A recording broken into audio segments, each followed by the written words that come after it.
children, pay the price, so we want oh, children, home, to Zion, oh, wanna go, take me. Good evening, Dominica, the Caribbean, and the rest of the world, and welcome back to our number one program for navigating a world where change is the only constant, where we harness the power of technology, international radio, social media, and podcasts to leverage the skills and talents of our worldwide experts for guidance in this ever-changing world. And today is no exception. We've been hearing a lot about change that is coming to Dominica in terms of the changing rate of electricity in Dominica. So today we are joined by members of the Independent Regulatory Commission, the IRC, and they will provide us with the much needed guidance on this topic. So welcome to another episode of Roots Connections on Q, right here on Q95, the big station. As always, we look forward to hearing from you, our audience, whether you join us via the radio and you call in at about 9 p.m. or you're joining us on the internet on Facebook at Q95 FM radio, on Facebook at Push Past 10, or you're joining us on YouTube at Q95 FM radio. That is why we're here, Roots Connections. We are committed to looking at changes we should be concerned about, the changes we should be taking advantage of, and what changes we need to make in order to move our island and our region forward. So again, a very warm welcome to you. This is episode number 80 of Roots Connections on Q for today, October 23rd, 2024. And I am your host, Simone Matthew. So as I mentioned before, we are joined by members of the IRC. They're actually members of the IRC Rate Review team. So we're happy to be joined by the Executive Director, Mr. Justin Case. We're also joined by Mrs. Connie Joseph Lewis, the Financial Analyst.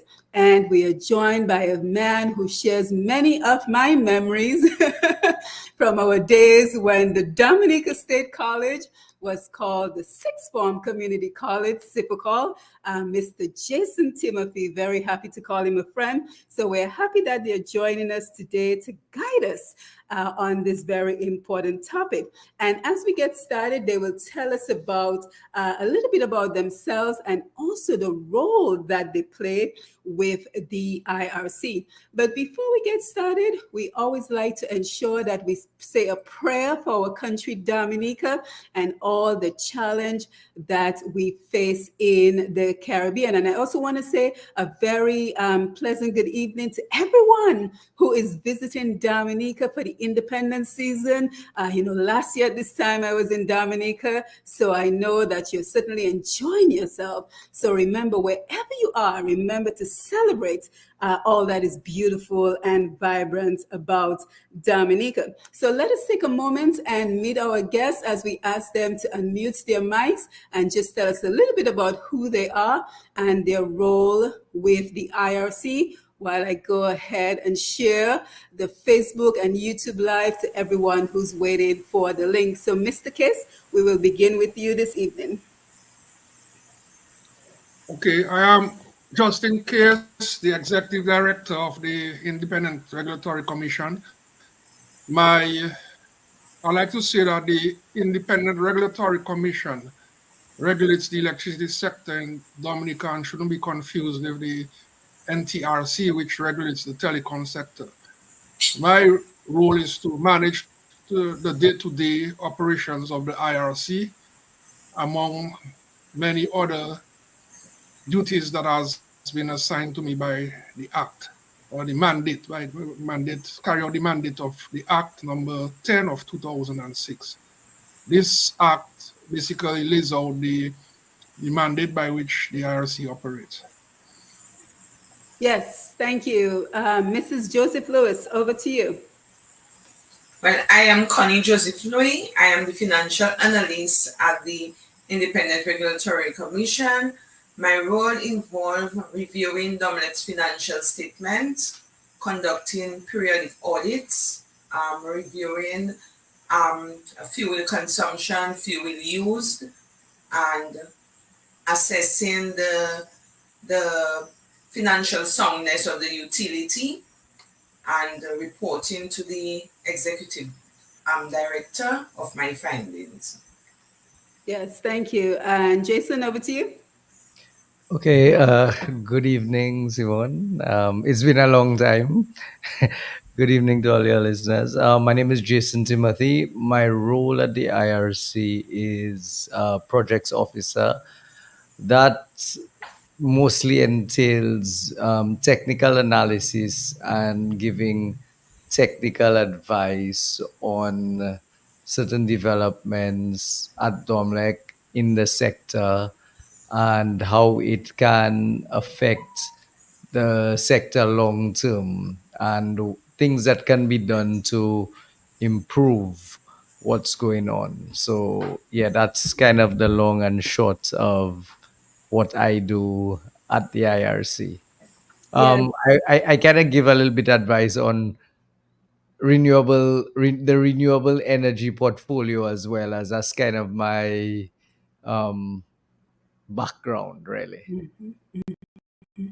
Yes, so thank you for your introductions and thank you for taking time out of your busy schedule to join us for this very educational and informative program. So as we see folks are coming in on the Facebook Live, guys, don't forget to share the live as you're coming in. Remember to click the notification button so you will always know when we go live. We remain grateful to Mr. G, the Q95 family, Sherwin, Lambie, for giving us an opportunity to be here every second and fourth Wednesday as we continue to tap in to the human resources, our Dominican experts who help us to reverse that brain drain that has plagued the Caribbean region for a very long time. So again, if you're just joining in, we're here with the IRC and we're going to be breaking down the terminology and discussing the way forward for electricity in Dominica. Because in all honesty, I have listened to a number of the programs from the IRC. And what I am finding based on what I hear the callers, the questions and concerns that the callers are expressing, is that by nature, and Jason already said it, this is a very technical field, right? I think we can all agree with that. So when we talk about electricity, we talk about power, we talk about energy, we have to admit that it's a very technical field. So what I want us to do today is really focus on breaking down the concept so that the average person, the general public, can get a better understanding of exactly what we're referring to. Because I'm assuming, if I'm assuming correct, that these education programs are really meant to not only raise awareness for the general public, but to educate them. So I think it is very important that we break down the terminology so that people have a better understanding of what we are talking about. And the first thing I want to throw out there, because it is one that is used very often, is the tariff. So I'm assuming Ms. Joseph Louis, you can probably tell us, since you're the financial analyst, what exactly are we talking about when we speak about a tariff? Because that is a term that we will hear over and over in our conversation. Well, the tariff is basically the rate or the charge that person's customer would pay for a kilowatt hour of electricity. So in simple term, it is the rate or the charge or the fee that customer pays for a 1 kilowatt hour of electricity. So the unit of measurement for electricity consumption is kilowatt hours. So if, for instance, you use 50 kilowatt hours and the rate is 50 cents, it will be 50 cents multiplied by 50 kilowatt hours, and you know what is the rate. So the IRC at this time is undertaking the study for the tariff review to determine what the rate of electricity will be for a 3-year period. Mm-hmm. Okay, excellent. Thank you. So we will, if you guys don't mind, what I will try to do as you're giving your explanations this evening is I will try to summarize it based on what the average person would be able to understand. So I know, you're still going to get caught up in the technical terms because that is the world that you live in. So I'm going to make every effort, and I hope that you don't mind if I have to interject to ask you to give some further explanation because I'm listening with the ear of the general public in mind. So I also think it is important because I get the sense that people are wondering, why is all of this important? Why is the IRC working with DOMLEC? Why is all of this important? So what I thought we could do, Mr. Case, is we can look at DOMLEC from the beginning. So let us look at what DOMLEC was before the IRC, because I think that will help us to understand why it was important for the IRC to get involved with the operations of DOMLEC. So kind of tell us about DOMLEC before the IRC. Okay, so DOMLEC before the IRC was guided by the mandate of the Act of 1996. Okay, now in that act, any rate reviews were controlled by or reviewed or done by the Public Utility Commission, which was an office that was established in the Ministry of Public Works and Utilities. Okay, so what would then happen would be that DOMLEC would submit their accounts or their financial information, and it would be reviewed by the PUC upon a request from DOMLEC for a rate review. That would be done at a time when, periodically, so that DOMLEC's viability could be assessed and ensure that the utility is kept viable over the period. The reason for that is due to things like inflation, rising prices, rising operational costs, cost of fuel, and all of that impacts DOMLEC's operations. So every 3 years, utility rate review would be requested by DOMLEC and it will be submitted by the PUC to the PUC, who will review it and approve or not approve it. This is how it would happen. Okay. Now, fast forward to where we are now. Right. The IMF looked at the sector and they made a request for the liberalization of the sector. Now, when the sector is liberalized, you need someone like a referee. I'm trying to say it in simple terms to basically regulate the activities in the sector. Without that, you could have chaos. Okay, so you have a liberalized sector and you need a regulator to set the rules of engagement within the sector. I'm trying to say it in the best and simple way I can. Okay, now, so this Act of 1996 was superseded by Act number 10 of 2006, and this is where the IRC was created upon the liberalization of the sector. The IMF, if you look at the document that was guided the liberalization of the sector, it had to do mainly with poverty reduction. So what it is that persons could self-generate, okay, if it was cheaper for them to do so, and therefore not be connected to the grid or or as we would say in Dominica, connected to DOMLEC. So they had an option to say, well, all right, the grid electricity is too costly for me. I'm going to go on my own and have my own power. Okay, so this comes with its own risks, and the person that's appealing to self-generation must understand that they are responsible for their for risk for maintaining their generators, be it a renewable energy generator, be it a thermal generator. They are responsible, and it can be very costly for someone that goes independent of the grid to sustain their independence due to this cost. Okay, it should be cheaper to be on the grid, relatively cheaper to be on the grid.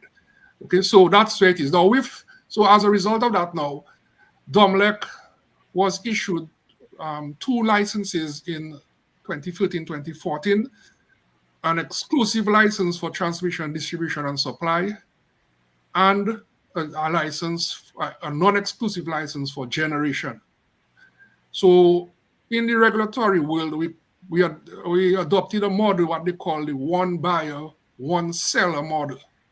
Okay, so Domrec is the only entity that can buy or sell electricity to the customer, but the customer is free to self-generate if they wish. Okay, there are numerous technologies out there that can allow the customer to self-generate. Now, the mandate of the IRC includes a lot of, we have a lot of different sections to our mandate. Okay, uh, there are a lot of functions that we have in terms of regulating the sector. We also have the ability to issue licenses to players within the sector, both utility scale and what we call distributed renewable energy facilities, generation facilities. We also approve tariffs for Domlec. We also have a role to play with setting standards for sector. Okay. So let We me let also me let me jump in so far, Mr. Case, and thank you so much for all this information. But let me just kind of summarize what you've said so far. So you're saying that the IMF, in an effort to reduce poverty, requested that there be some kind of referee to regulate electricity so that companies like Domlec could not simply just raise prices at will. So that is what the role that the IRC, the important role that the IRC is playing in Dominica. So I just want to make sure we're captioning everything that you're saying. Now, let me go over to Jason because I also want to make sure that we're touching on all the points that are relevant to this conversation. So we also know that the government acquired a percentage of Domlec. So was there any implications? Is this connected in any way to the IRC and the formation of the IRC? Technically, no, there is really not a direct connection. I think at the end of the day, we need to be realistic and realize everything is a nice little ecosystem. So even though something might not be directly connected, there are some implications indirectly because something that happens at the end of the chain can affect a link 50 links down if I'm trying to be couching my words nicely. So it is, but it's not directly connected. At the end of the day, one of the things the regulator has to do is kind of help with the planning of whatever generations should go on the grid. Um, and we have to realize that a private sector company is going to operate slightly differently than a publicly owned sector company. And at the IRC, we have to balance those depending on who the owner is at the time. We need to look at what's going on and see how best to manage not only in the interest of the consumer, but also in the interest of maintaining DOMLEC. Because whilst it's nice to say everybody can self generate, there are implications to that, in that the people who cannot afford to self generate sometimes end up paying a higher price, because you now have a smaller subset of people having to maintain the same amount of lines. So whether we have 70,000 people on the grid from Roseau to Portsmouth, or 20,000 people from Roseau to Portsmouth, the lines still need to be paid for, because Dominica is 98% electrified. Technically it's 100, but for all practical purposes, we need to use 98, because there's no line running into the middle of Mon Espanol.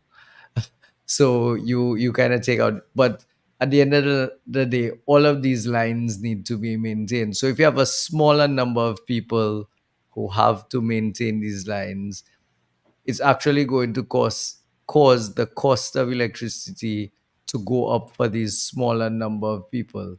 So there's a delicate balancing act we at the IRC have to do, to try as best as possible to keep the price affordable to the consumer, whilst maintaining the viability of the utility.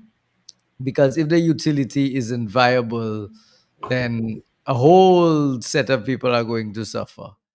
So it's just one of those things where, now that it's government owned, we have to look at things slightly differently as to how we advise Domlec. Yeah, and the reason I was throwing out this question as well, because I also think it is important for us to look at myths and misconceptions that might be surrounding the work of the IRC. Because one of the things many of our listeners and viewers may thinking is, all this is coming about because, speaking of the private sector, like Jason just mentioned, we lost a major part of the private sector in Dominica, which was Ross University. So, we have to address the myths and misconceptions, what is connected, what is not connected. So again, throwing that out there, does that have any implication? Is that a myth? Is that a misconception? Anyone can feel free to answer. Well, I wouldn't say it's it's both, actually. It's both. The thing about it is, um, again, one of our ails are we don't have economies of scale. And if we had economies of scale, things would be cheaper. And this doesn't only apply to electricity. This applies to groceries. This applies to almost everything. It's like, if you order one bottle of water from you import it from Amazon, it's automatically going to be more expensive than if you order a container of water, and you save on you get the volume discount, basically. So Ross leaving did affect Domlec, in that that is that was a big chunk of electricity that got paid for. That now, maintaining those lines now passes on to the rest of the consumers who are left behind. So it's there are always, again, as I said earlier, it's a ecosystem, and we cannot pretend like everything isn't connected. Everything is connected. So there are always going to be r- trickle down effects of almost anything. Yeah, thank you for that. So, Mrs. Joseph Louis, let me come to you, because I think another question that comes to mind, and of course, we're going to delve more into the work of the IRC, but I think these are important concerns to address up front. Another question that comes to mind: is there a similar commission and IRC in other islands of the Caribbean? Yes, they are. So, for instance, you have OUR in Jamaica, that's Office of Utility Regulation in Jamaica. You have Fair Trading Commission in Barbados. We also have PUC in Belize. I think Grenada has a regulatory commission. St. Lucia has a regulatory commission. The Grand Cayman has a regulatory commission. So it is established among the region. Yes, thank you. So back to you, Mr. Case, because we know that in 2021, Dominic made an application to the IRC for a tariff review, and we've already explained that the tariff is the cost for electricity, the rate that we pay for electricity. So again, in 2021, Dominic made an application to the IRC for a tariff review. Why was that needed? Okay, so this tariff review that Dominic applied for was long outstanding. It is needed due to the fact that Dominic hasn't had a tariff review since 2007. Their last rates were approved in 2007. Okay, so 2007 to 2021, that's a long time. Okay, so Dominic was operating on the old rates since the IRC came into existence. So the first, one attempt was made at a tariff review in 2013, 2014, just after they received their new licenses. That didn't end well, as Dominic took the IRC to court on a disagreement with the weighted average cost of capital, which is like the rate of return for Dominic. Okay, rate on return to the shareholders and Domlec's operations in terms of making enough funds to cover their operations and any increases that they may encounter due to cost of operations. And let me just jump in. Let me just jump in real quick, Mr. Case, if you don't mind, because our audience might be getting the sense that Dominic and the IRC are in cahoots. So you're saying that there was actually a lawsuit, so that they are not in cahoots. The IRC is simply regulating electricity. So, they're not conspiring to get together to raise rates of electricity in Dominica. Not at all. We are not conspiring. As the regulator, we have to balance the interests of the government, the public, and Dominic. And this is it can be a very challenging act for us. Okay, so we are not in cahoots with Dominic as most people may think. Okay, we, as the regulator, to be quite honest, most regulated entities wish the regulator never existed, because we have to do our due diligence to ensure that the information that they're providing us with is accurate for input into the calculations for the rate. Okay, and if the information is, let's say, the quantities that they supply are too high, it can result in higher rates. If it's too low, it could also be too low for Domlec to exist. Okay, so, or to meet their cost. So it is very important that we review the information and ensure that it is accurate, as well as ensuring that Domlec doesn't engage in any activities that will feed into unnecessarily higher rate. And let me jump in as well. And this is for Jason and Mrs. Joseph Louis. So part of the application, right? So the process of the tariff review hinges on Domlec's submission of relevant tariff-related documents from the IRC review.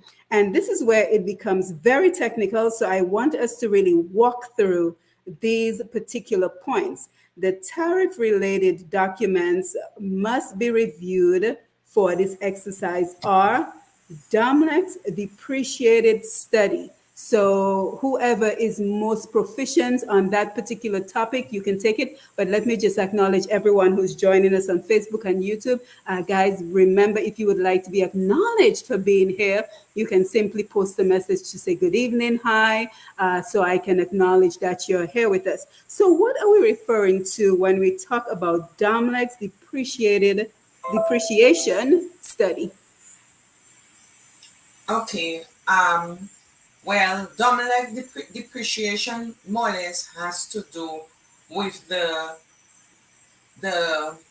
written down value of the assets. Dominic has a lot of assets, so they have engineering assets, they have transmission and distribution assets, they have the building, the generators, office furniture, equipment, and all these things are considered the fixed assets. And we are talking about hundreds of $1 million in assets. So we want to determine how much, what rate should be applied to each of the assets to determine at the rate at which the asset loses value over time. So for instance, you have a car and they will tell you the car has 5 years, 5 years useful life, and every year that car goes down in value Yep, until depreciates. it has a zero balance or scrap value.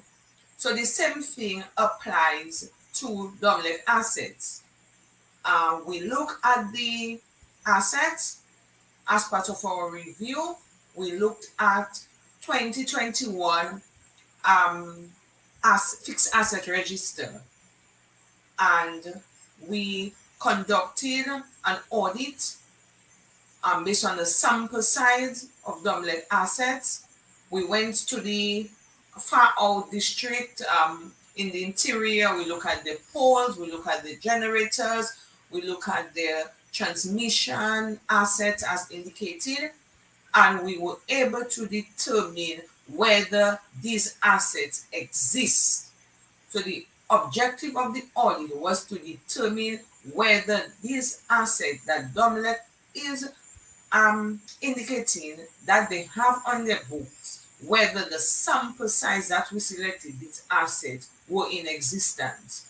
And therefore, once we were able to look at the assets, we were able to determine what is the applicable rate to be applied to the assets. This, of course, was done in 2021, and following that, that led to the establishment of a depreciation study to be undertaken by the IRC. So we did, of course, a comprehensive review, and we were able to determine what rate should be factored into the depreciation, for what depreciation rate should be factored for those assets. We did that study in earlier in the year. I think it was around February, if my memory serves me right.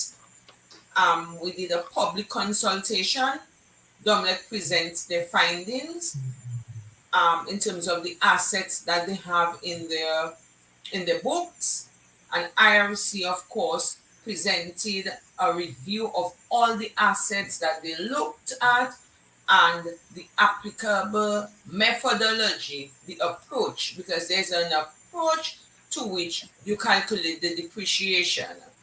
So this methodology or this approach, it's in the outline into our mandates. That is IRC's tariff regime document. So they outline the methodology to be used. At the consultation, of course, stakeholders like customers and business people, whoever took part in the consultation, expressed their view, raised questions, and therefore we were able to arrive at a depreciation rate that stakeholders felt that was comfortable.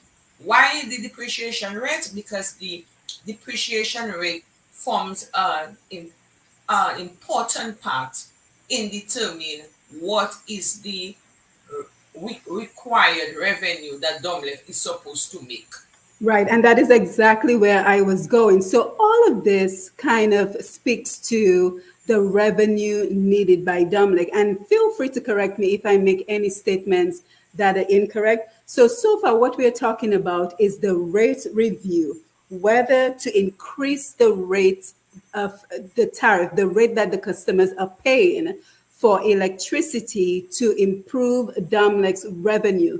And then the factors we are looking at is what is taken into consideration for that during that rate review. So is that correct that we're looking at if the rate should be increased so that Domlec's revenue can be increased, its operational costs can Okay, be. that is not precisely correct. Okay, please explain. Okay.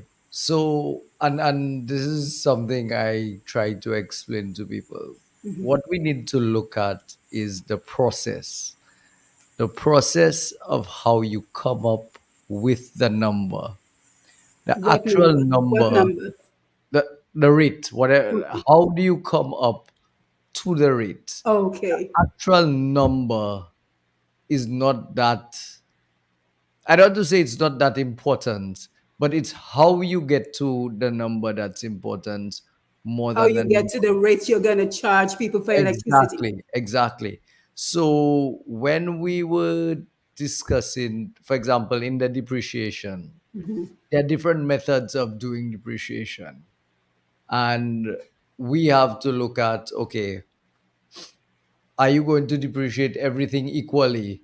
Are you going to divide them into groups? Are you going to do them individually and assign different numbers to each individual item? Um, and at the same time, you have to look at what is practical in our context, because you don't want to do work just for doing work's sake. It has to be meaningful and efficient, because if you're working efficiently, then you will actually get to a lower price.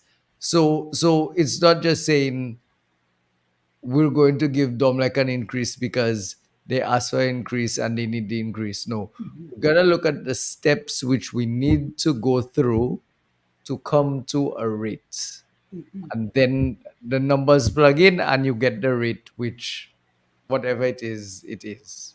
Yeah. And it's kind of like, if you do it properly, over time you get the benefit. I think too many times we look at just the short term, what can benefit me tomorrow. No, sometimes you have to take some short term pain for long term gain. So it's just one of those things. It's more looking at the process than looking at the number. Yes, so thank you, Jason. Mr. Case. So the other document that is up for review is Domlec's weighted average cost of capital for finding rates of returns for investors. Can you explain that to us, please? Okay, so I'll start and Connie will continue. But the weighted average cost of capital includes the rate of, it's as it said, average, okay, a weighted average. So it includes the cost of equity and the cost of debt for to Domlec. Now, there's a formula that is used to calculate this weighted average cost, so called, that have a lot of different components that are too technical to delve into on this program. Right. However, in simple terms, it is the return, the rate of return that more or less is arrived at for Domlec. Now, that rate of return is not just a rate of return on the investor's stake in the utility. It is also a rate of return on Domlec's, what Domlec utilizes its assets to provide the service that it provides. Okay, so obviously, as you may well know, you probably have your household and you buy groceries, you have to pay utility bills, you have to different costs associated with your livelihood. It is a similar thing for Domlec. Domlec has assets that it utilizes providing its service, and it has to maintain those assets. It has employees that work within Domlec. It has to buy fuel, not fuel, but oil, among other necessities in terms of maintaining its generators. Okay, it has to maintain its lines. Poles get rotten, they have to be changed. Employees that work well may be entitled to an increase. So that rate of return feeds into all of that. Okay, the viability of the utility. Domlec may introduce a new section to let us say, go into some other area of business. They have to populate that section with staff and equipment and transportation.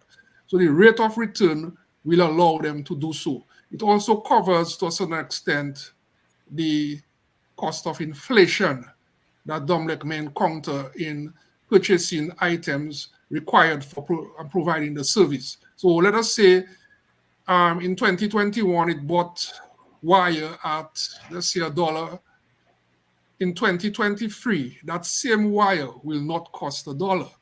So Domlec has to be able to be financially secure to be able to pay for that wire without having to come to the IRC every year saying we want to adjustment in rates or anything like that.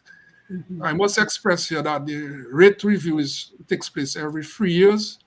And so when we do a rate review, at the end of every 3 years, we look at the rates again and we make adjustments accordingly.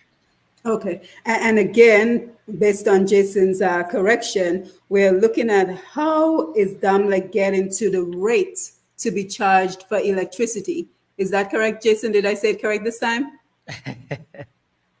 Okay, the laugh means yes, right? So we're looking at the documents that are taken into consideration as we're doing the rate review. So the next one is Domlec's cost of service study with load research. Mrs. Joseph Louis, can you tell us about that? The cost of service study with load research. So in a nutshell, what we're looking at, everything that is taken into consideration when Domlec is looking at the rates to charge for electricity in Dominica. So these are all the aspects that are taken into consideration in that equation. So the cost of service study with load research. Tell us about that. Oh, you're muted. You're muted. The cost of service studies takes into consideration the rates to be charged per category of customers. So we have commercial, industrial, hotel, and customers. And we, of course, take into consideration whether it's time of use, we are going to consider for each category of customers. So we will have the rate based on if it's an off-peak or an on-peak rates at certain time that will be charged to the customers. And the load forecast more or less helps in more or less determine what the average tariff will be.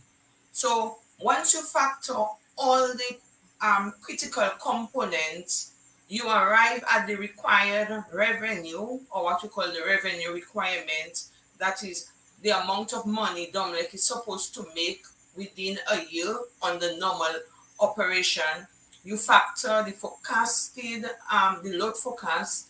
So you divide the revenue requirement by the load forecast. So that is the approach, that is the methodology.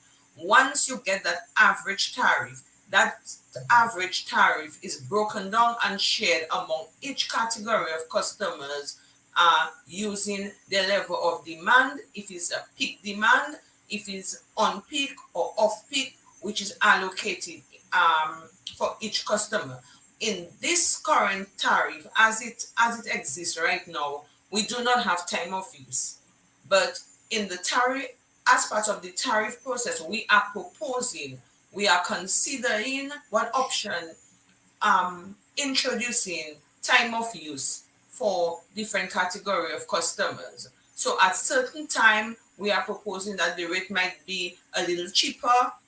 At certain hours, it might be a little more expensive. So, for example, the day rate might be higher than the evening rate. So it's up to customer. Customer has a choice in utilizing energy at certain time. So it has its pros and cons. So therefore, you know what the rate is at different timeline, and therefore how you want to use your electricity. So in a nutshell, that is what the cost of service is, how you allocating the rates per customers, per category of customers, and they of course have to be mindful as to the level of demand at different intervals. Yeah, and that would make sense because even here in the US, that is actually how electricity works because there's off peak and there's on peak. So, if you're trying to do your laundry, chances are you probably shouldn't wait on Saturday because the rates of electricity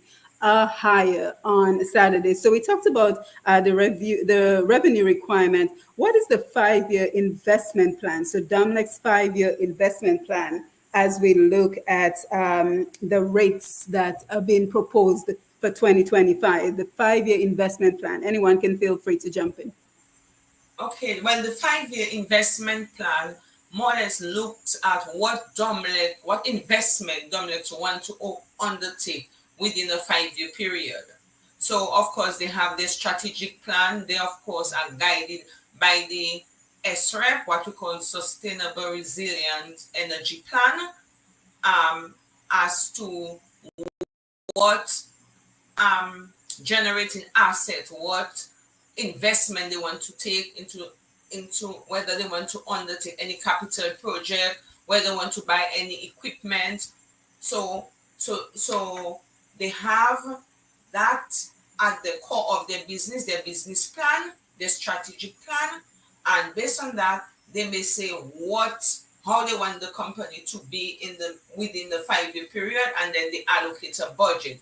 Just like how we among ourselves, we get our pay and we set aside a budget as to what we want to achieve at certain time and how we are able to raise that money. Same thing, all companies have that avenue of establishing their budget and establishing what investment. So of course, Dominic will send us their 5-year investment plan. The investment plan more or less is critical so that IRC is able to review certain assets that Dominic would want to commission at certain time of the year or within any particular period. Now, the capital investment plan also forms part of what we call the rate base, which is used in determining what the revenue requirement is.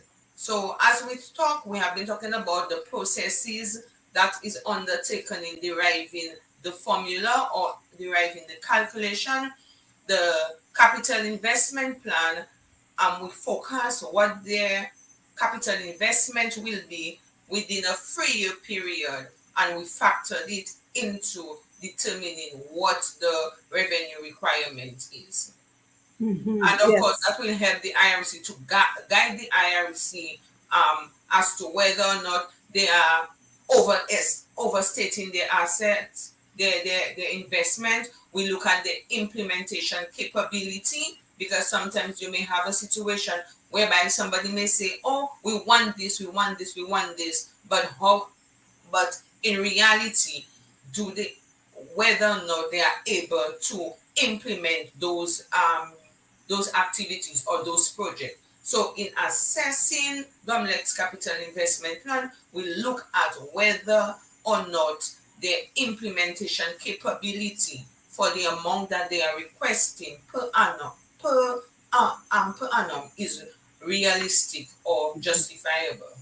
Right. And the final of the documents that are being taken into consideration for this rate review is Domlec's rate proposal. Who would like to speak on that? Okay, so I will speak on that, and Connie can chip in after. The red proposal is the final stage of the tariff review process. Okay, what it establishes is the rate that will be applied to the various category of customers for Dominic to meet its revenue requirement. Okay, so that's the final output. Okay, so that's now has it will be the final document that will be taken to consultation as per the IRC's transparency requirements, and so the customer can weigh in as to what they think. It will be the most controversial also because of the fact that everyone is concerned about what the cost of electricity will be.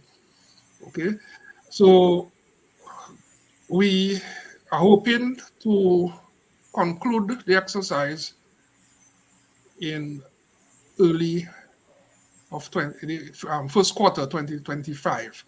That is still dependent on a lot of other factors, but that's what we are aiming for. And we will definitely be coming to the public to weigh in on that. They may have ideas that we never considered. Or they may have other in concerns that we need to address. So we're giving them the opportunity to do so. Connie, you can also speak to that part of the process. Well, as Mr. Case alluded, the rate proposal is, I think it's the core of the entire rate process.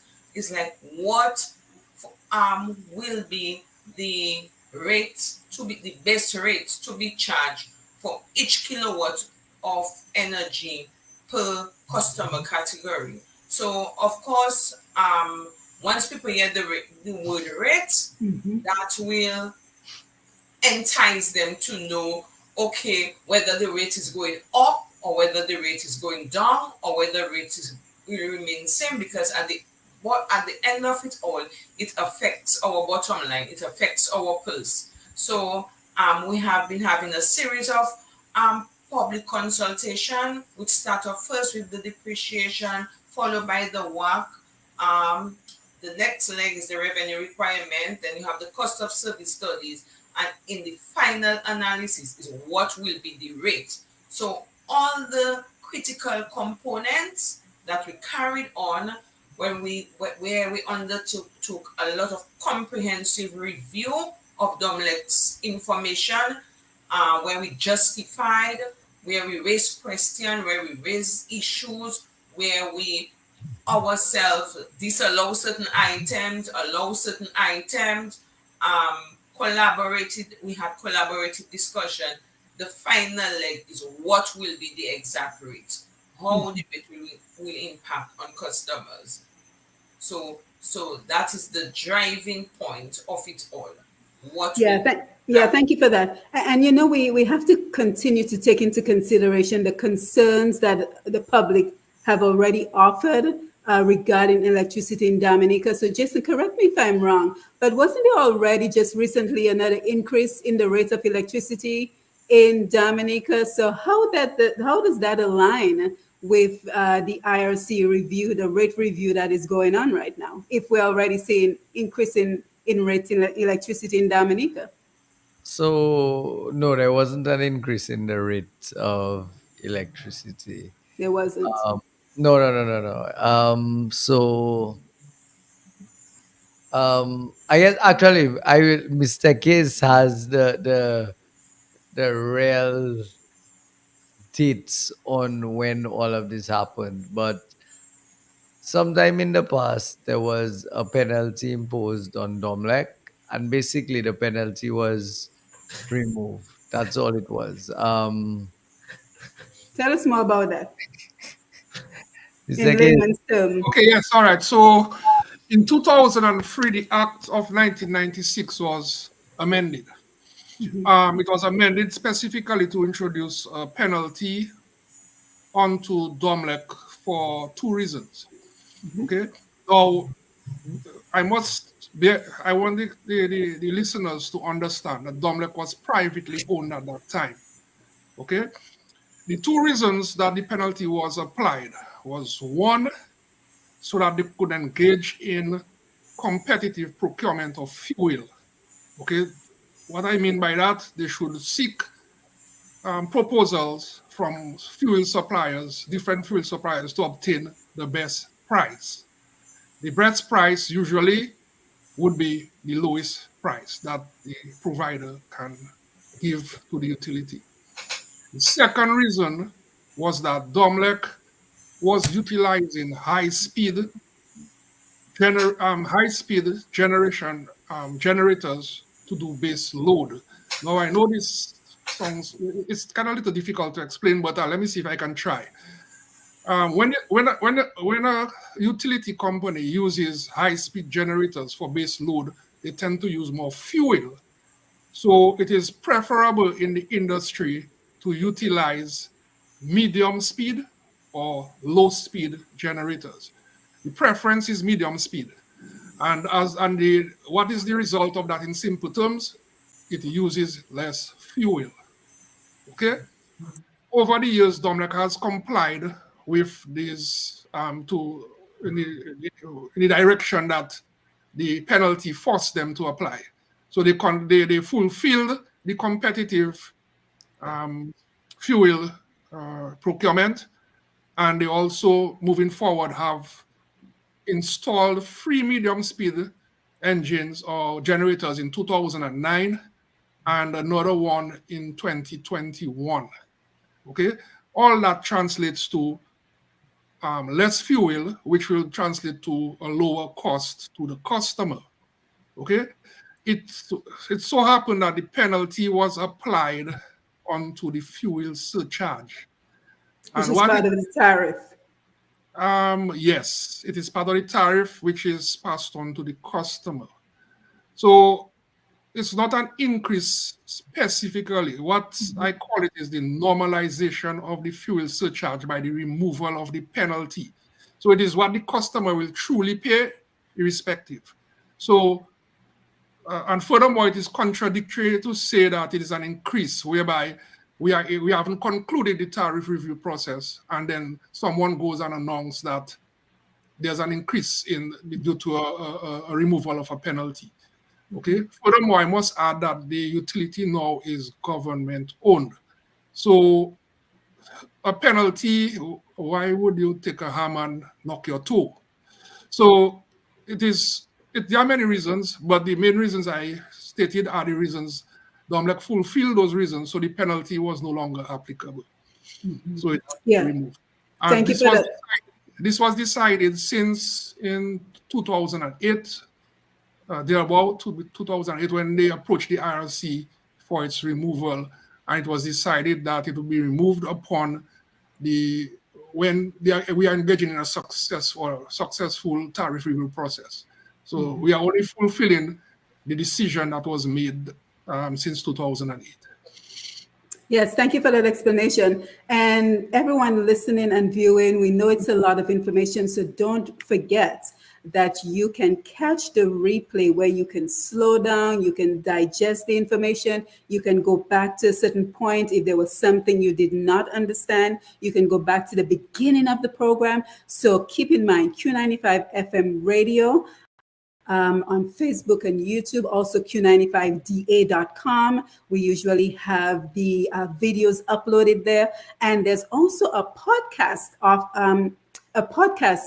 segment that we don't often talk about on Q95. So if you're on the homepage of Q95, you can click on the tab that says Podbean, and you can catch the podcast of this entire information. So again, YouTube Q95 FM Radio, Facebook Q95 FM Radio, as well as Push Past 10 or Q95DA.com, www.q95da.com, and you can click on the podcast option so you can catch the entire program again, because we know it's a lot of information, but we want to make sure that we are all understanding this information because it has implication for everyone in Dominica. So we're going to go over to the studio in just a minute so you can engage with us via the phone if you choose to do so. But we still have a whole lot more to cover as we look at the national energy policy, Dominica's pursuit of 100% renewable energy in 2023. And we're also, interested in learning about the importance of the public consultation, exactly what we are hoping to achieve with the public consultation. But if you tuned in late, you're listening to Roots Connections on Q, and we are here with the IRC, and they're talking about the rate of electricity moving forward in Dominica. We are joined by the Executive Director, Mr. Justin Case, the Financial Analysis, Mrs. Connie Joseph Louis, and the Projects Officer, Mr. Jason Timothy. So, Lambi, let me go over to you as you invite our callers to join the conversation. You are listening and viewing Roots Connection in Q. The numbers to connect with us are as follow: 449-3095, 449-3096, 449-3097, 616-4257. Those are local numbers. The overseas or international number is 305-432-9624. Let me run those numbers one more time. 449-3095, 449-3096, 449-3097, 616-4257, and 305-432-9624. Back to you, Simone. Yes, thank you, Lambi. And we have a couple of comments on Facebook. So we have Yuget Centilea. Hi, good night. Interesting topic. I'm listening. And then she also says, so is the last concern of rate review take into consideration that salaries haven't been raised for the last 30 years of my working life? Anyone wants to take that question? Okay, so I would like to take that question. We live in a real world, and unfortunately, the financial system, the way it is designed, things tend to increase. Okay, so let us take a hypothetical situation that, let us say hypothetically, that the tariff may increase. What the IRC did, or what it did, was it looked at the current structure, which is a very linear structure. So what I mean by linear, if the base rate is 50 cents, as Connie implied, let's just, for example purposes, let's just use that, and you do 50 kilowatt hours, then it is 50 times 50 kilowatt hours. Okay, the RC looked at the linearity of the existing structure, and it decided that it's archaic and it needs to be changed. So now we are introducing a different structure with what we call time of use. So time of use, basically, there are two periods. One we call the peak time, and one we call the off-peak time. So this is like a trade-off in the event that the tariff rises, to give customers a choice. Okay, it will still apply to the other categories that cannot move certain things to the off-peak periods. So the peak periods will be, the rates during the peak periods will be higher than the off-peak periods. Okay, so customers can shift their loads or their consumption to off-peak periods. That's those loads that they can shift. And even those they cannot shift, for example, air conditioning, due to climate change, we're experiencing very hot periods during the day as well as during the night. So The off-peak periods are usually during the night until the next morning. And customers can, just for as an example, install an air conditioning unit that they probably couldn't afford before to keep them cooler at night so they can sleep better. That is just an example. Okay, there may be other practical management of that time space of periods of time that customers can appeal to, even in their businesses and otherwise. Okay, so uh, based on the data analysis, we also recognize that people usually take advantage of low rates during when the rates are low, because we have data that shows that when the tariff, the fuel surcharge, sorry, is low, then there's usually an increase in consumption.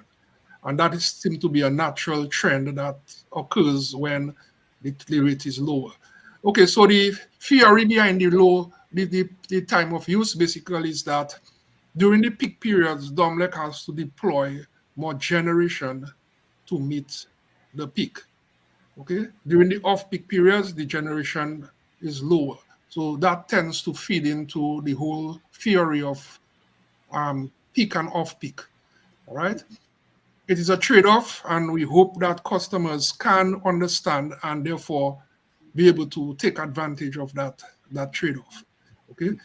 As at this point, we still don't know the exact rates will be for the different categories and for the off-peak and on-peak periods. However, this is the basic um, structure that we can share with you at this time.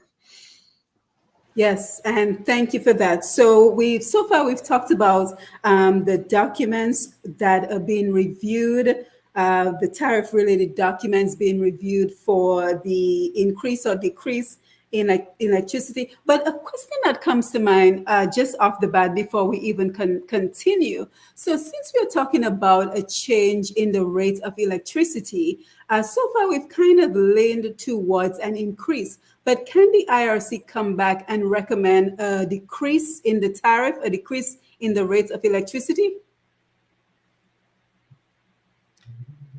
Technically, it can. Um, whether that is a practical consideration is still left to be seen because things haven't been finalized yet. So yeah, I mean, as I said, technically it can, but I wouldn't say yes, I wouldn't say no. We just have to kind of go through the process and Mhm. see what the computer spits out at the end. Okay, that makes sense. That makes sense. Now, we're also taking into consideration consultants with stakeholders before issuing the final decision. Can you tell us who are the stakeholders we're referring to that will be consulted before the final decision? Okay, so the consultations are with not just the general public, but we've invited groups such as DIC, Hoteliers Association. We have some consumer related, some people who represent consumers. So, and the stakeholder consultations are actually open to the public, so the public can come. Whilst we invite certain people, the all the documentation is published on the IRC website and can be downloaded to be looked at, and anybody can come and give their opinion on what has been the process, the which has been chosen. And it can't be, I don't like it because the rate is high. It has to be based on some sort of logic that, okay, this process is not the best because this study in XYZ has shown that that process is better. So it's not just come and say, I don't like it because the rate is going high. There has to be some fundamental principle behind arguing against what is being presented. Right. So pretty much there has to be an objection to a part of the process.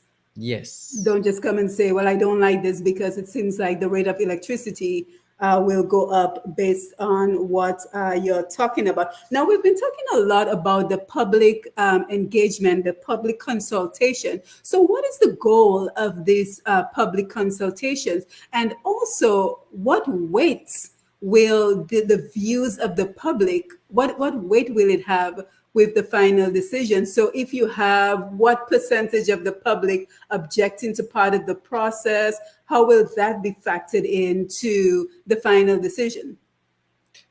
At the end of the day, the IRC and DOBLEC have the, let's call it, discussions, disagreements on how things go forward. But that doesn't mean we, between us and them, we've explored every single possibility. There are, Dominica is full of smart people, and it's very possible that one of them could come up with a suggestion that says, okay, whilst you used John Thomas's model for this, did you consider using Philip Brown's model, which worked in Indonesia? And they had a lot of success. Their system is similar to ours, blah, blah, blah. And we can go and look at it and say, okay, we never considered that. That makes sense. Um, so there is possibility, but as I say, it has to be grounded in principle, study, facts. Facts, not feelings, facts. Mr. Case, you wanted to add something? Jason basically covered everything. I mean, a properly functioning democracy, consultation is part of the process.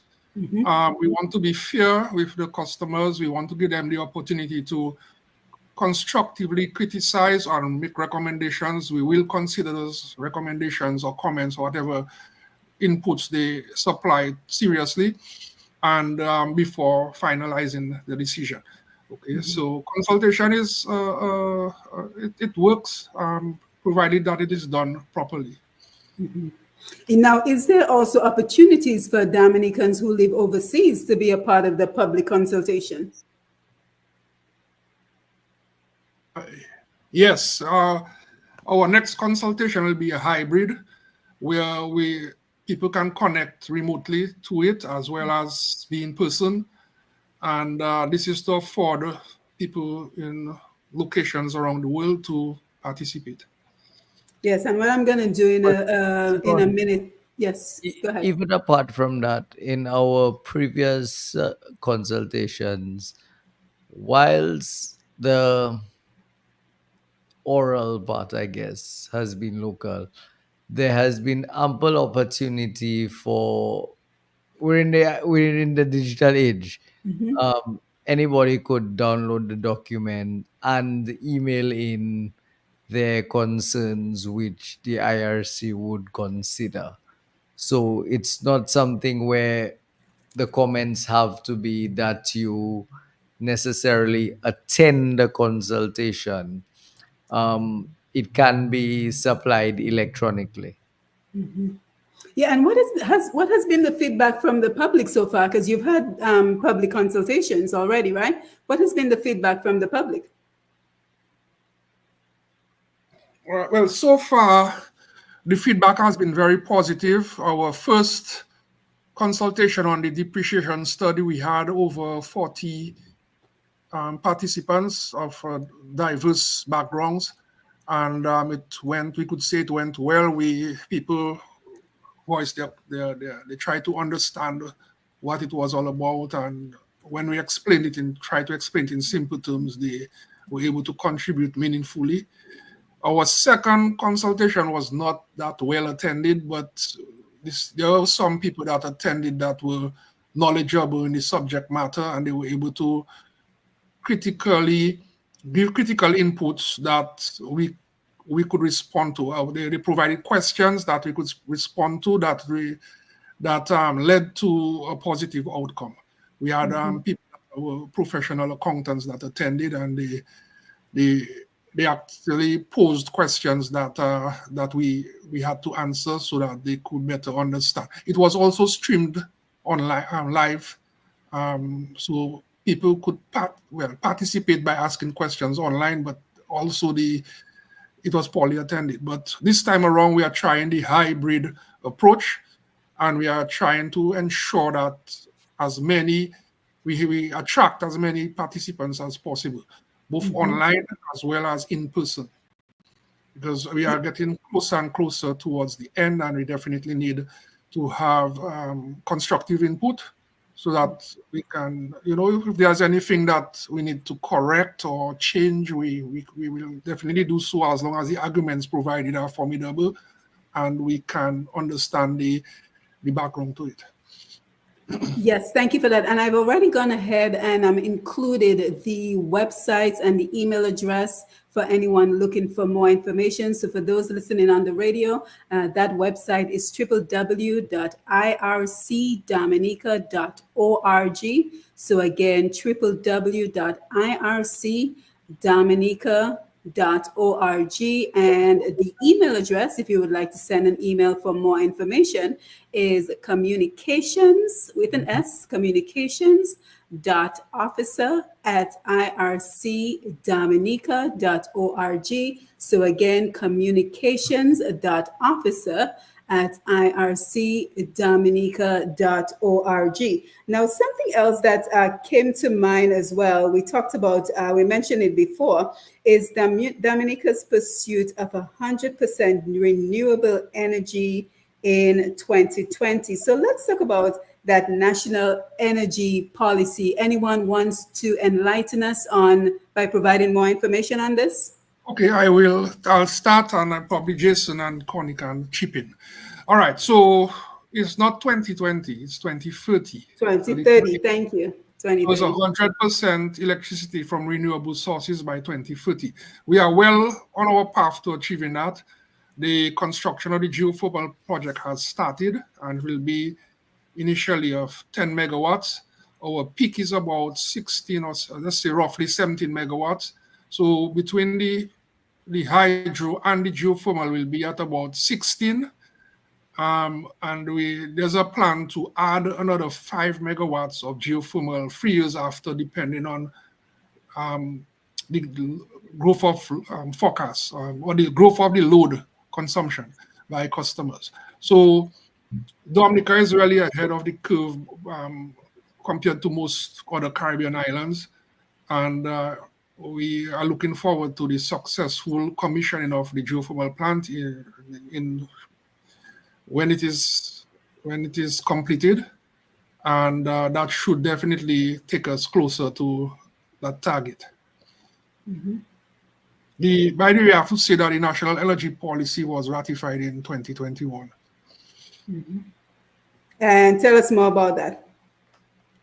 Okay, so it basically provides the roadmap for Dominica attaining all its electricity from renewable sources. It speaks to other interventions within the sector, such as electric vehicles, as well as other possible energy, because energy is not just electricity.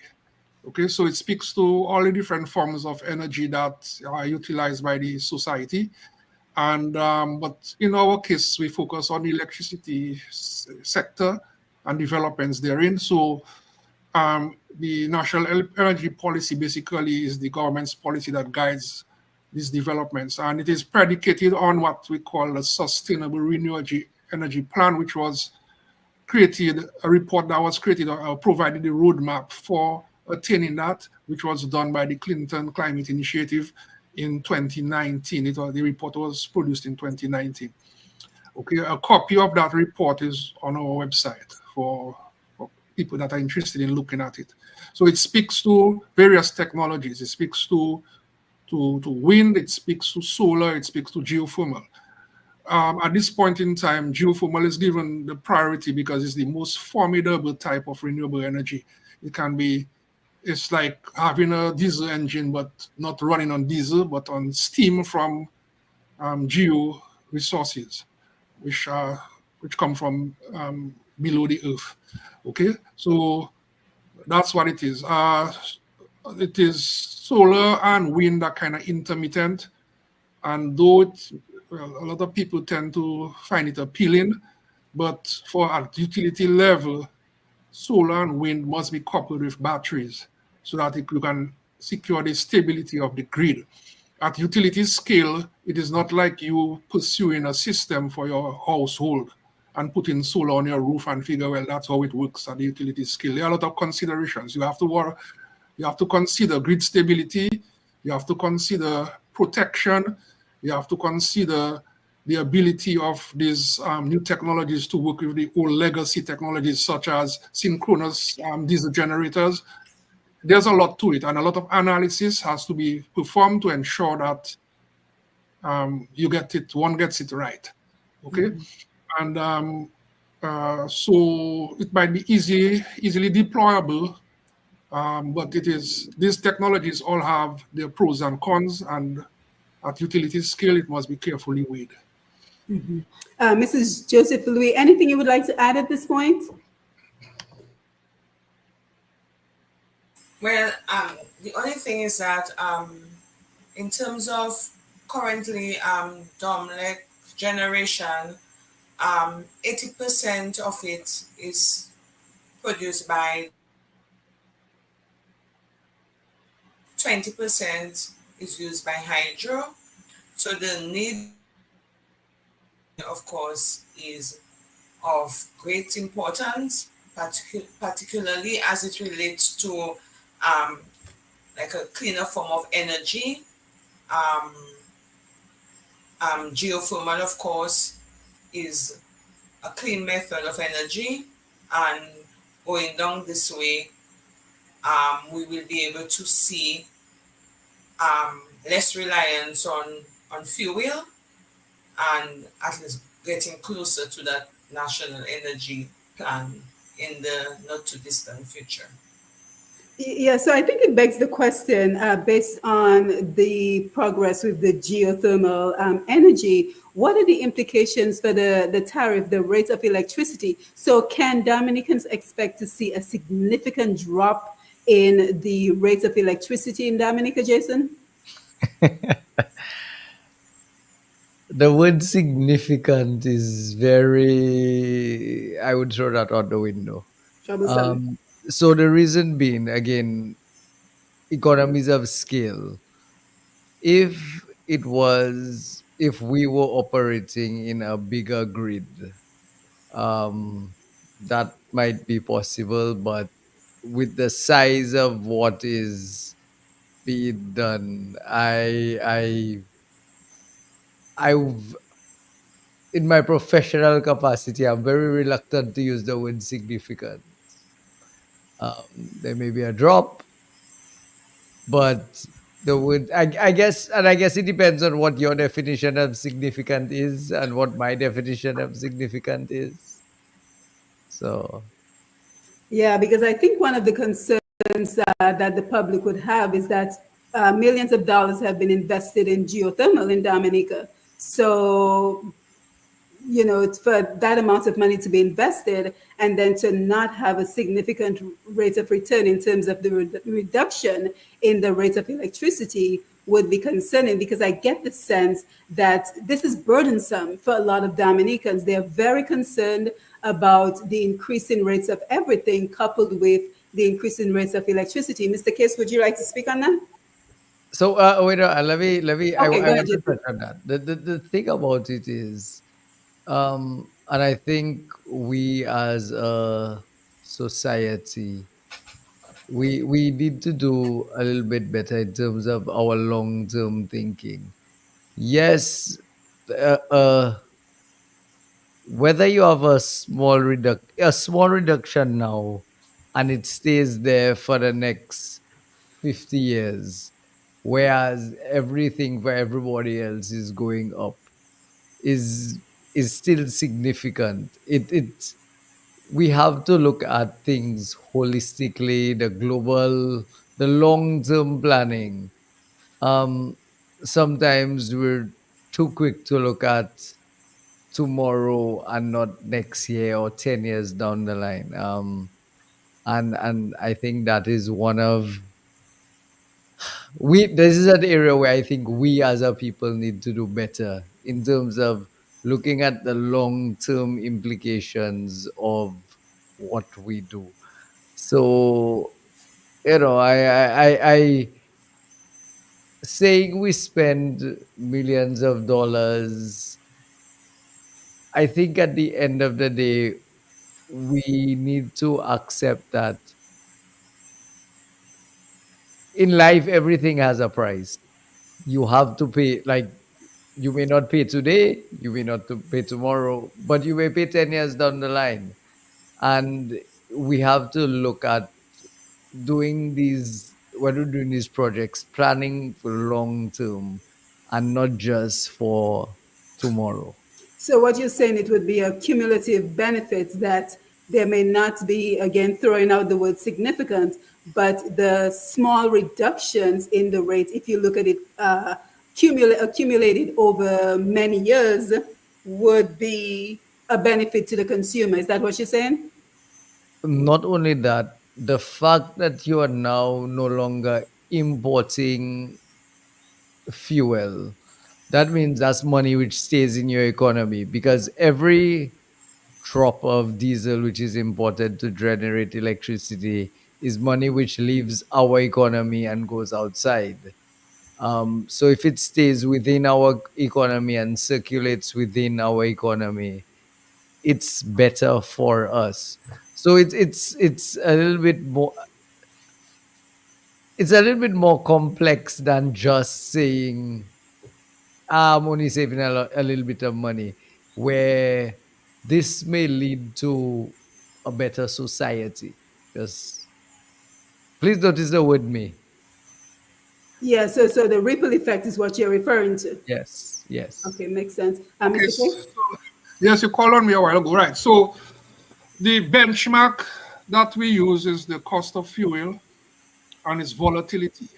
Okay, so with the geothermal plant, that volatility will not be as great as it is with the imported fuel. Okay, so that's one of the benefits. So the cost will be more or less stable with slight increases over short periods of time, but not like how we see with fuel. Today it could be 35 cents, tomorrow it's 45 cents, then the next day it is 70 cents. So at the end of the day, it will not, that kind of volatility will be eradicated. Okay, and I agree with Jason, that is the best way he could put it, because we like to see things in a singular short-term manner. It is not single. Life is not a linearity. It is Right. non-linear. It is very non-linear, and there are a lot of complex variables that come into play. So at this point, what I can say is better to have it than not to have it. And moving forward, if we can be totally independent of fossil fuel, there are other benefits, because we also contributing to reduction in the climate change or the rapidity of climate change by emitting less greenhouse gases out there. So all of this has to take on. It's not just the cost of the unit cost of the electricity, but all the other benefits that are added to it through which are never spoken about, like the reduction in greenhouse gases, and we are well on our way to meeting the millennial targets and all of that. So it's you have to see it in a holistic fashion. I mean, most people are just concerned on the impact on their pockets, but which is, I mean, understandable. But then there are other benefits that are not spoken about and not seen that are also important. Yeah, sure. Let's go over to the studio for a quick call. Good evening, caller. Thanks for joining us. Go ahead, please. Okay, thank you. I want to say good evening to all of the people on the panel. And I wanted to ask a question. Dr. Simon asked one of the, or the two gentlemen who have been speaking there about the cost of electricity in terms of how much the clientele is going to pay when the geothermal 10 megawatts will be in use. It seems to me the way he answered the question, he's not saying a no nor yes, but it seems to me something is bothering me in his response to your question. And I can recall, even I think it was in Parliament and in some other occasions that the officials had in Dominica, and they spoke about the cost per, for electricity would drastically get lower than it is today.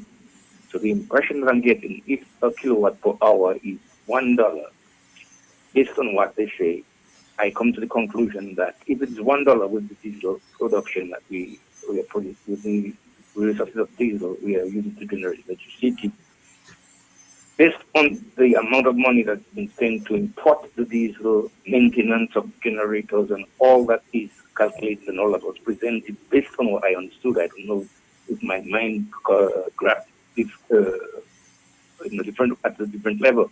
But what they were saying is that electricity is going to be, there's going to be a huge difference in terms of kilowatt per hour produced for geothermal energy compared to the diesel energy. So there I have a question in the way that both of you answer the question. It's like there is something that you all don't want to be specific because you don't want to be blaming on the long run, because you're going to give people the assurance that electricity is going to be lower than it is today. Maybe it could be lower, but there's not going to be sort of a huge difference in terms of the pricing based on your response to Dr. Cindy Matthew's question. Thank you. I'd like that to be clarified, because as I said earlier on, some of the officials, members of government, spoke, I think, in Parliament and outside of Parliament, that there's going to be a huge difference in terms of the cost for electricity domestically and commercially. So this is what I want you all to clarify for me, please, if it's possible. Thank you, caller. Thank you for the question. Anyone, Jason, Mr. Case, you'd like to jump in on that?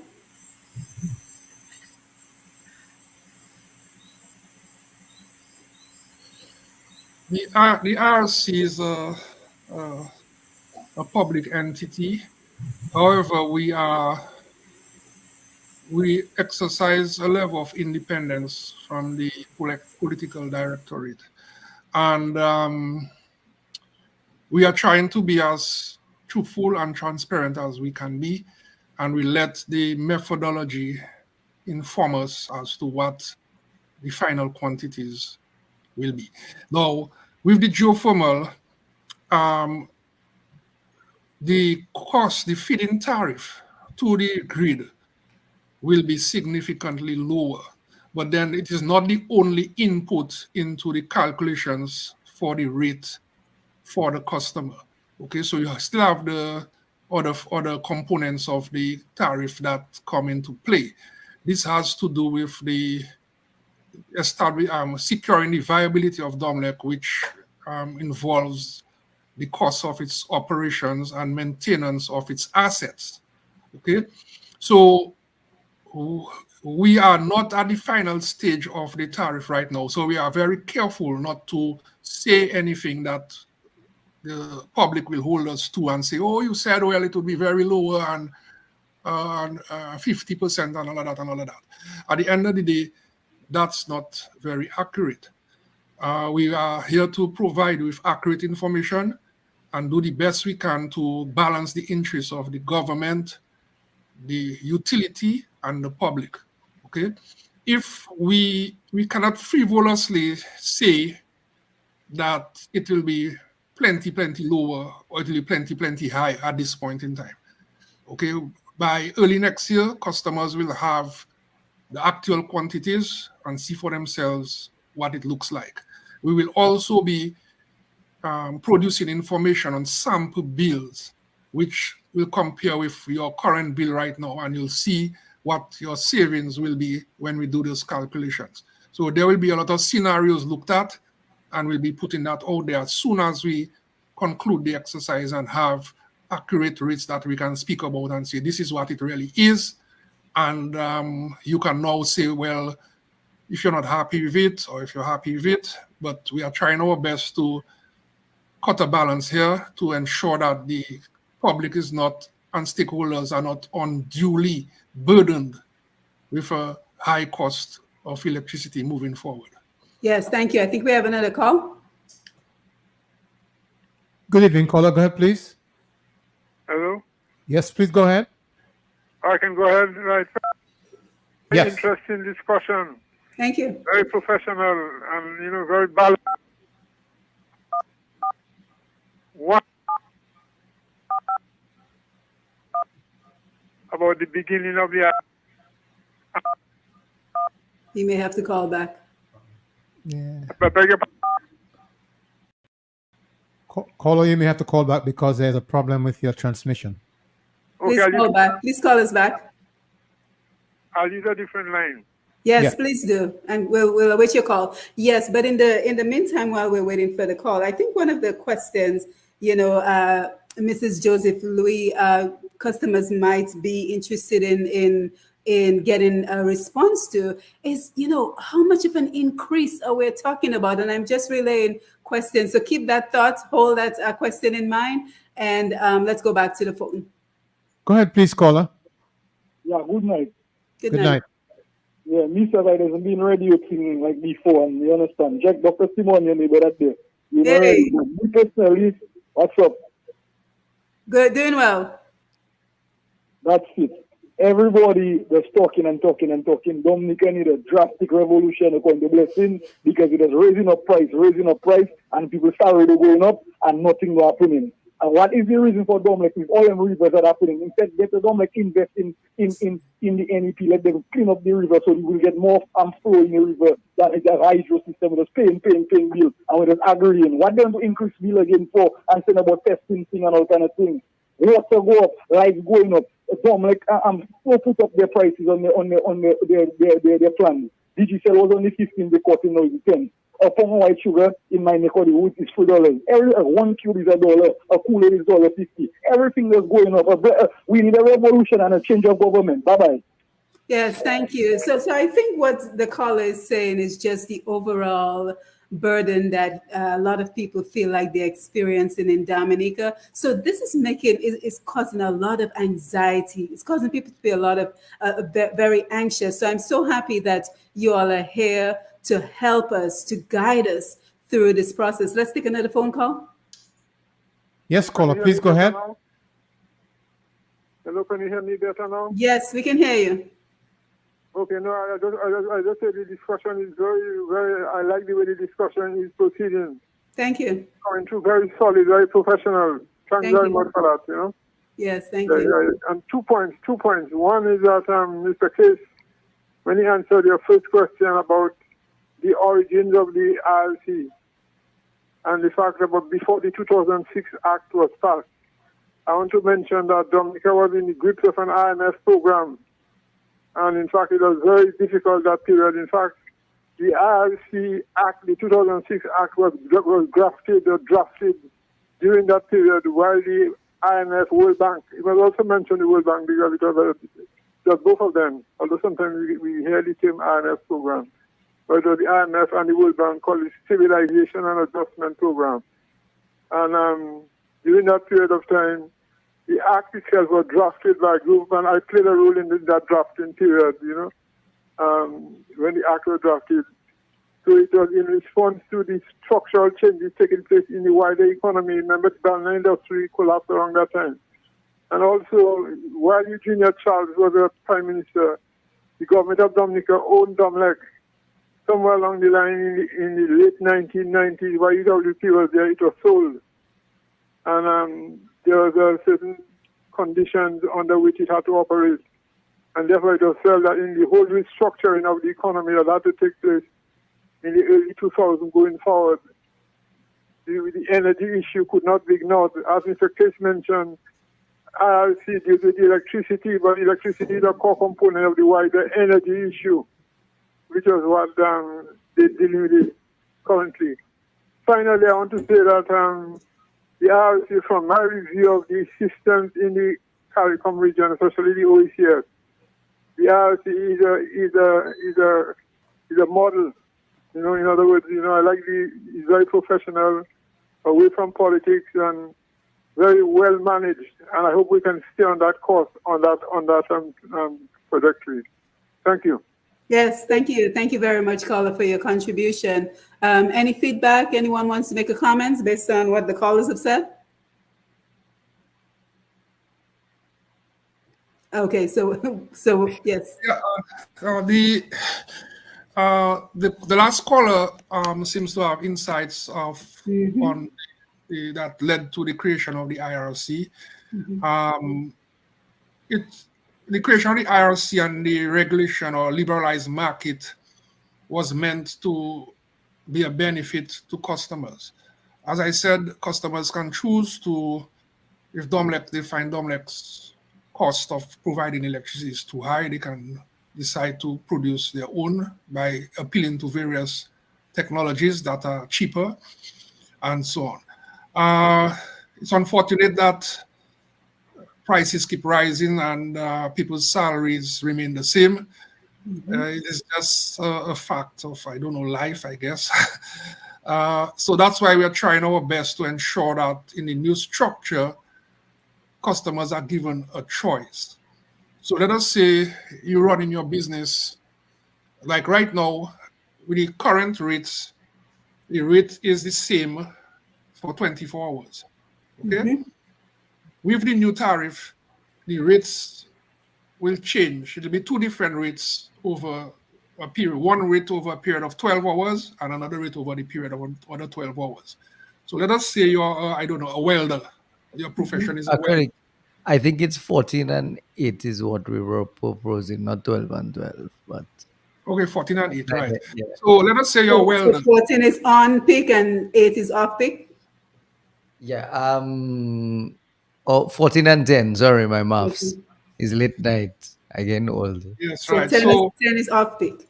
Yes. Yeah, so let's say you're a welder and you have the business of welding, creating these structures for people. You could shift your business to the lower tariff, which period, and get the benefit of that. So we, as I said, it's a trade-off, and it's up to the customer to utilize that to their benefit.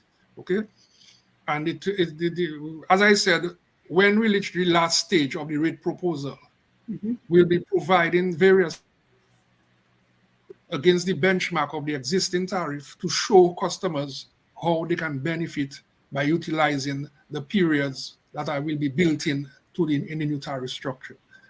Okay, so that's we are trying our best and we put a lot of thought into it so that customers can benefit and it won't impact their pocket as they've seen it in a kind of linear fashion with the existing rates where you have a flat rate throughout the 24-hour period, irrespective of whether the utility uses more engines or less engines to meet the demand. At the end of the day, you have one flat rate. This is going to change. All right, so that's what it is. Yes, thank you for that. Mrs. Joseph Louis, let me come over to you. Yes, so all the frustration everyone is expressing over increasing rates. And I know there's not a definitive answer to this question, but is there like a percentage that customers can expect? Any insight that you can offer if the rate were to increase? What would that look like for customers? Well, really, at this time, I am unable to give you an answer. Right. Because it's a process that results in a final outcome. And until we reach that end of that curve, we will know what it will be like. So from the offset, there are critical things that fit into each leg of our consultative document or each leg of the process. For example, the larger your asset base, the larger your rates. The higher your weighted average cost of capital, what we call our rate of return, would be the higher the rates. You also have to factor your level of demand. all that would impact on the rate. So what I can say categorically clear is that at this time we are unable to say whether the rate is going up or down.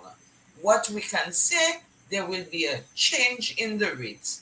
Um, there are certain things that were disallowed in terms of from the asset base that will be reflected in the final outcome of the rate. So what we are just asking the general public to be patient with us, participate in our consultation and see where that is heading.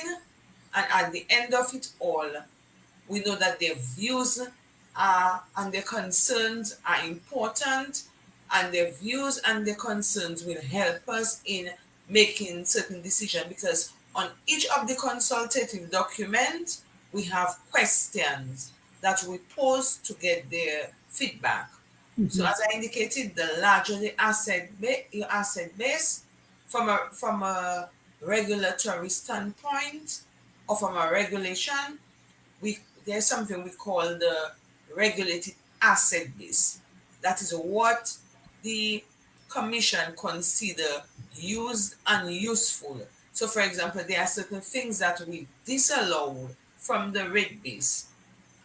If we are of the view that that asset will not be used and useful in within a tariff period, then we take it off. So is when the process is complete, we are just hoping that it will be affordable, and we are just hoping that if the stakeholders agree to the proposal of time of use, people will be better able to manage their electricity consumption and take advantage of probably washing their clothes in the evening, to allow for a lower rate. And that's just about it. But when Yes. that we do all what is necessary to ensure in the final outcome that there will be a rate that will be affordable, and not one that will result in persons unable to pay their bill, or a demise in the operation of the utility. Yeah, and I think that is the silver lining in everything that we are talking about this evening, because while we cannot speculate in terms of the actual rates of electricity come January 2025, I think the silver lining is if that option would come into existence, where there's an off peak and there's a peak season, time period, where consumers know that maybe I should wash my laundry at 10 p.m.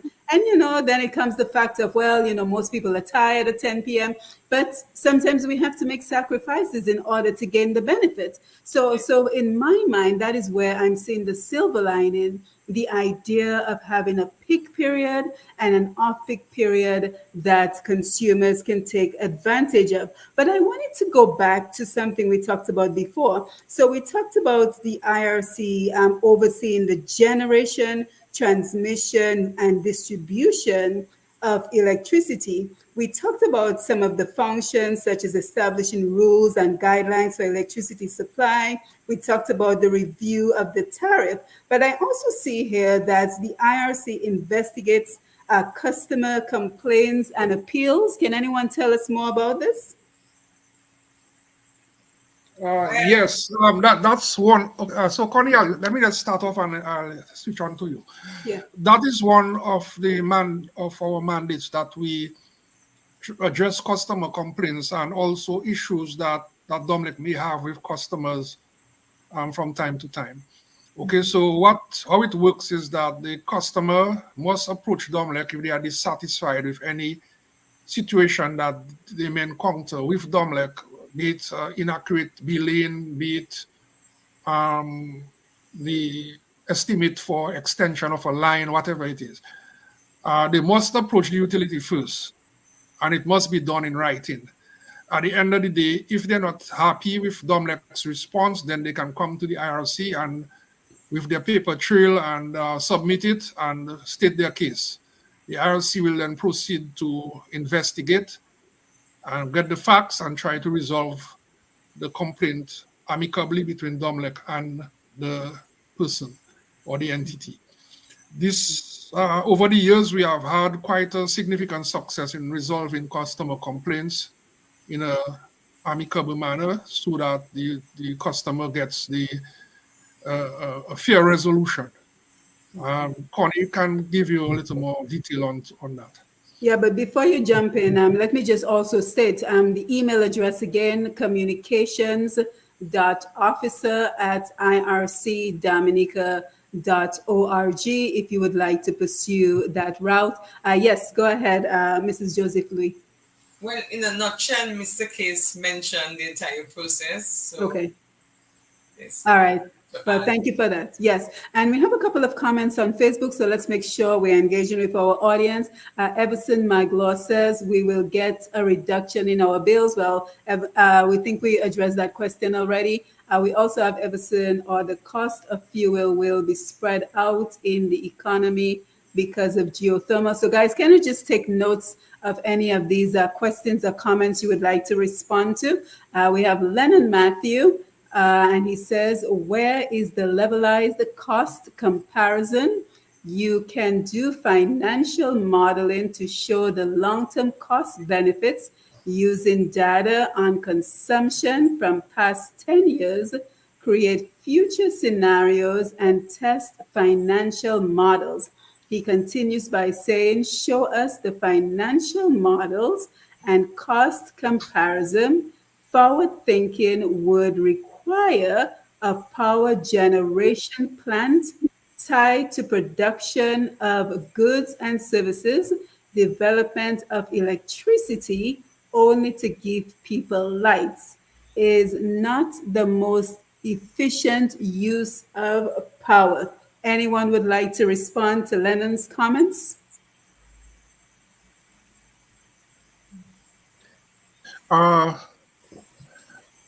He's correct, and the cost of service study will actually in the cost of service study, financial models will be utilized, and he's correct on this fact that just having electricity to produce lights or power for customers or residential customers is not just the way to go.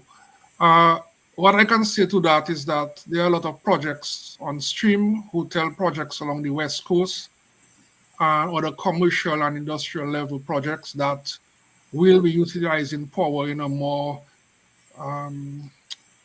beneficial and commercial way towards the type of thinking that he's trying to promulgate.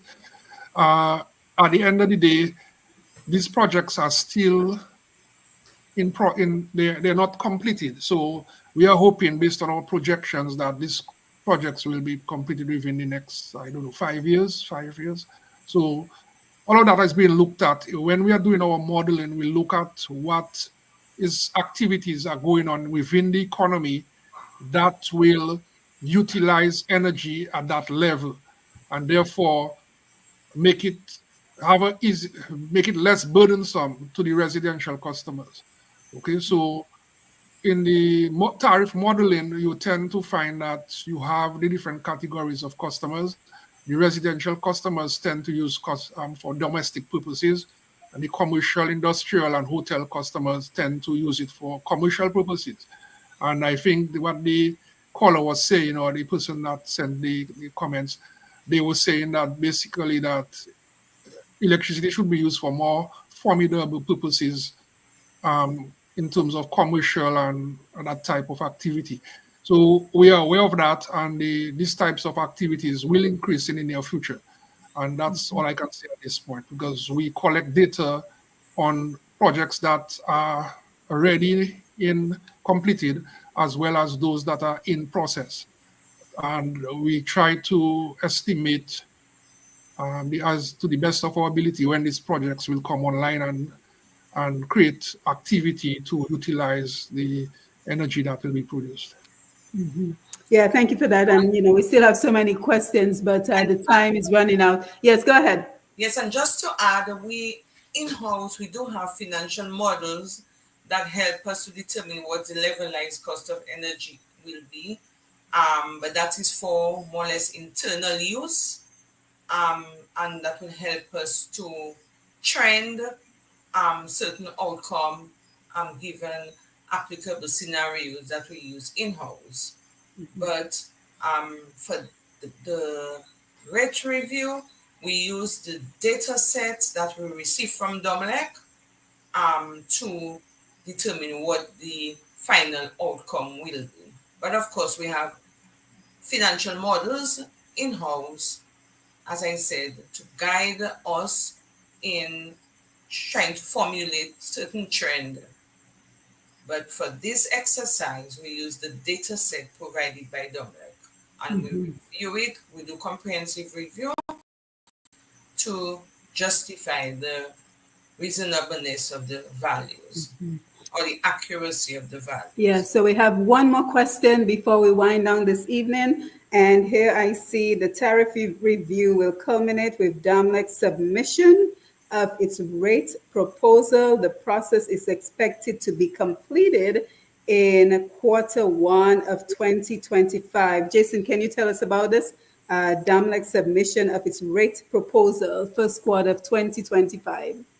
Well, it's just a matter of by then we expect all the other pieces to be complete and approved. And then Domlex makes their final submission to the IRC, which we then come to stakeholders and sit down, and hopefully everybody says, wow, good job, guys. And life's a dream, but I know that's not how it's going to happen. So. Yes, so I want to thank you for being here. I think this was very informative. I think we took a topic that by nature is very technical, and we tried our best to break down the terminology and to educate the public on the work of the IRC. And I think very importantly, we talked about the fact that the IRC and DAMLEC and the government are not in cahoots to increase the rates. The IRC is an independent, that's why it's called the Independent Regulatory Commission. They're an independent body working to regulate the rate of electricity in Dominica. We have several consultations coming up. I'm looking here, October 29th, November 12th, November 26th, December 3rd through the 10th. So again, for anyone wanting more information on the IRC and everything we spoke about this evening, please visit www.ircdominica.org. One more time, www.ircdominica.org. So let's just go around the room one more time for your final thoughts as we wind down for this evening. Mr. Case, let's begin with you.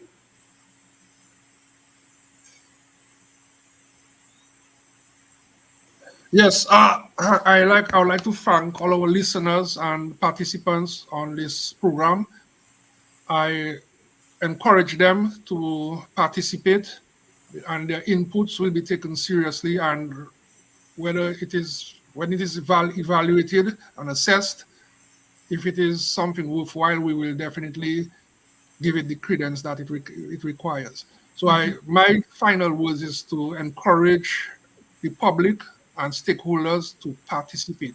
We do not want a situation that when the rates are implemented, people are saying that, they didn't have any idea, they were not involved, the IRC doing what it wants, in courts with Domlec. That is not the case. Okay, so we are trying to, it's a very difficult balancing act, but we are trying our best to please everybody. So please, we invite you again to participate and give your comments, give your ideas, share your ideas. We'll see how we can apply these ideas if they are worthwhile to our process. Yes, thank you. Mrs. Joseph Louis, over to you. Okay, I must say it was a fruitful exercise. Yes. We raised our concern. Our next consultation is on the 13th of November, where we will be discussing the revenue requirement. That's another critical component of the process of the tariff process. And of course, we said that's going to be a hybrid approach whereby persons can engage online. And it's, of course, of great interest to us if people express their concerns, if people raise their questions, seek clarification, participate in the consultation. That will be for the greater good or the greater benefit of all. Where we ensure that we have a process that's transparent and customer or stakeholder views were taken on board or their concerns were taken into consideration in arriving at a just and reasonable decision. Yes, thank you. Yes. Dr. If you have a slight correction, Yes. the date of consultation is now November 19th. Okay, the 13th was one of something I was proposed, but Domlec, which is the main stakeholder, could not be present at that. So it will be changed. Well, that was the original date that was being considered, but it has changed. So and where will it be? 19th at the Prevo Cinemall conference room. That's where that's the venue. Time and the time? From 3 p.m. From 3 p.m. to 3 So p.m. November 19th, 3 p.m. Prevo Cinemall. Yes, and then this at the location is equipped with hardware to ensure that we can accommodate people at remote locations anywhere in the world through the internet. So that's where it will be held. Yes. Yeah, and will the link for those who are outside of Dominica, will that be available on the website? It will be available on the website, and also it will be disseminated through other media electronically. Okay, so please send it to me and I'll be happy to share it with my audience as well. Okay, then, thank you. Yes, thank you. Jason. No, I think my colleagues have done a good job, and we thank everybody for their participation. It was a good interactive session. Thank you. Yes, thank you. So thank you for being here. And I also want to remember to thank Ms. Idona John Baptist, the communication specialist for the IRC. Thank you for reaching out to me so we could put this program together. So thank you everyone for being here, our listeners, our callers, our Facebook and YouTube audience for your participation. And don't forget, the White Sunset event is in full swing right now. Last year at this time, I was at that event, so I certainly encourage everyone there's still time to head on over to Kaibamamwe in Castle Comfort for the White Sunset Charity event. Last year, we raised $20,000 for the benefit of organizations in Dominica. And this year, we're hoping to top that off by raising even more money, which will go towards 2 organizations that support the disabled. So again, I want to thank you for being here for another episode of Roots Connections on Q, where we talked to the Independent Regulatory Commission on the rates of electricity going forward. If you have a topic idea, you're looking for a platform to have a similar conversation, you can always reach me at pushpast10@gmail.com. So that is pushpast10.com. And you can reach me and let me know what you would like to propose. So again, thank you for being here. Don't forget to follow Q95 FM Radio and Push Past 10 on Facebook, and to subscribe to the YouTube channels as well. So again, we want to thank everyone for their participation in this program, where we continue to navigate a world where change is the only constant, where we harness the power of technology, international radio, social media, and podcasts to leverage the skills and talents of our experts worldwide for the benefit of Dominica and the Caribbean region. Lambi, thank you as always, showing Mr. G, all the Q95 family. Thank you. Happy Independence. I won't see you until after independence. So happy independence, Dominica. Peinu Kadonu is the theme for independence this year. So wherever you are, remember to celebrate and feel the rejuvenation of the celebration of our culture brings to us. You know, I invited the Madras. I don't know if anybody noticed. Yes. But thank you guys. It was wonderful having this conversation with you. So until next time, I am Simone Matthew, and you have yourself a pleasant rest of the evening. You can say bye to the audience, guys. Bye. Thank you. Bye. Until next time. All right, thank you. Thank you very much. Thanks again. Yes, you're welcome. And All right. Lambi, don't forget to turn off the StreamYard. Thanks. Roots Connections on Q, 8 p.m. to 10 p.m. every other Wednesday on Q95, the big station. Dominicans journeyed beyond our shores for decades in search of economic opportunities and educational advancement. Many are ready to give